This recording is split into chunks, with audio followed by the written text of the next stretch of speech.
Hey YouTube, I'm back with another unboxing video. This time we're going to be looking at probably the first unboxing on YouTube of the MSI Gaming X. This is the newly released Radeon RX 480.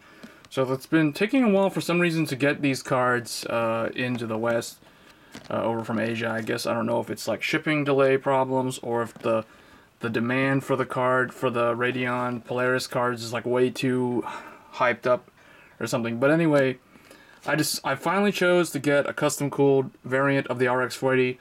So those that remember, I did an RX 480 unboxing video a while back. It was pretty popular unboxing. So I've been using this card. This is the XFX RX 480 reference card. I've been using it since day one. I haven't really had any issues. It works perfectly fine. But I decided to get a custom cooled one because this card is quieter, more refined. It has better overclocking potential because it runs cooler out of the box, and the boost clock already from factory is already like 1306 or something, like 1303, 1306, 1316 or 1313. I forgot what the exact clock was, but anyway, this is MSI's one. So I chose the MSI one because I believe that it's the best one overall. In terms of the noise, this is the quietest one. Second quietest is probably the Power Color Devil. The Devil and the MSI, either one you go with. If you want a better factory overclock, the Devil. Also, if your case can fit the Devil, Devil's very similar to the old 290X from Power Color, so it's kind of like this. It's a very long card, but it's not a very tall card. So clearance issues, if you have a very like narrow case, shouldn't be a problem. But yeah, so the Devil's clocked higher out of the box. But I went with the MSI because the MSI Twin Frozr design I think is better looking. And I don't know, like I just heard really good reviews. Gamers Nexus did a really good review on this card. Originally I was going to go with Sapphire, but they're too loud, unfortunately. And then I was going to go with XFX because I prefer to support those guys since they are exclusive to Radeon. They only make Radeon cards, whereas MSI makes both. So this is the Twin Frozr VI, and it looks pretty cool. We'll go ahead and open it up here.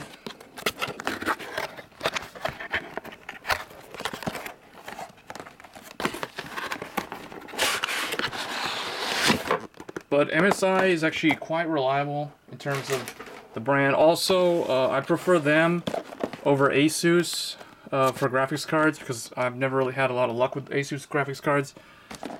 But anyway, so let's see what we get. So it comes with this box.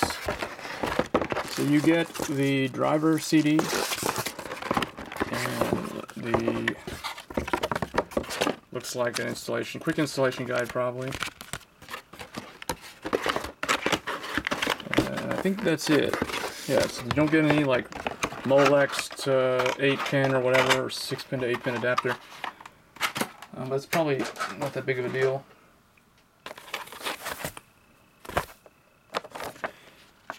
So here we go. It comes with the thank you for choosing MSI. Nothing a whole lot else there. And here it is. So this is probably the most anticipated one. The Asus Strix is also available, but in comparison, noise test comparisons, MSI is still quieter, and it's not as big. The Asus one's really big. In fact, I think it's the biggest one, so this is what it looks like.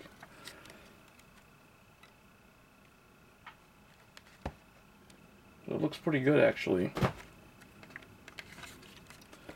So that's it. Play hard, stay silent. It says remove before gaming, so we'll remove that. So there you go. It looks like it's a little bit shorter than 2 slots, but it's still a 2-slot graphics card. I'm not a big fan of how they expose the heat pipes like that. I don't really like that look, but hey, if the card runs really quiet, and most of the time it's just going to be in the computer, you're going to forget about it after a while. So yeah, they're using these really large fans. They look like they're greater than 90 millimeter. So just for comparison, this is the Power Color PCS Plus 290X.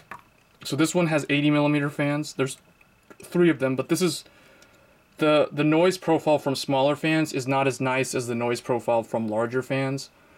So that's why, again, I feel like the MSI just kind of edges out the Devil, if you were going to go with the Devil. But the Devil's still a really solid card. Power Color uses a lot of, like, metal.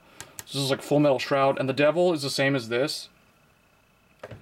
And then if we compare the Twin Frozr VI itself, you can see it does have the 8-pin there. You can see the VRM, it looks like it's cooled by the metal plate that the Unisync, I guess is what they call it. The VRMs and the memory chips are all covered. That's the other reason why I chose the MSI over the Asus. Asus, for some reason, they're terrible at covering the VRAM.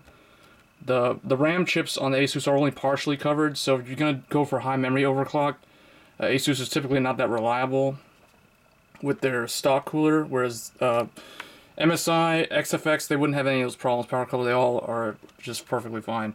So if comparing the Twin Frozr VI to the Twin Frozr V, whoops, if we pull out my GTX 970, so this is Twin Frozr V. I personally like the squared off look of the Twin Frozr V more compared to the rounder, more like razor blade look. This looks like it's some kind of like razor type of weapon looking thing, like a circular saw or something. But and also this, they have like these it's like a pearly red. It's hard to see on camera, but it's like it has a little bit of a sparkle to it, kind of like metallic red on a car, which the older one didn't have that. So I used to have a 390X from MSI a year ago. So it's the same as this, only it's thicker than this, because that one was more like a 2.5 slot, because the 390X is a very high wattage card. This is a GTX 970, 100 million limited edition. I chose it because it's the only GTX 970 that MSI made that actually came with the backplate. I mean, it says limited edition there. Kind of like the gold 980 Ti that they did. But as you can see, the one thing that I noticed is that MSI is using the fin array is horizontally mounted, as opposed to vertically mounted fin arrays, which their 390 and 390X were using. I prefer the look of the vertically mounted ones, and I think that that one actually disperses heat a lot better into the case. The horizontal one tends to push the air out here and to the back, but with the axial fans, that's not as effective as if you were to just push them to the sides of the card, which is the way. If you look at the Devil style cooler, the Devil does it that way. See, it's vertically mounted fin array, so the air is going to come out the side, and then it would float up, and then your CPU cooler and the fans at the top would like exhaust it out, and the back one would exhaust it out. So anyway, that's so here we go. We'll just do a little bit more of a side by side.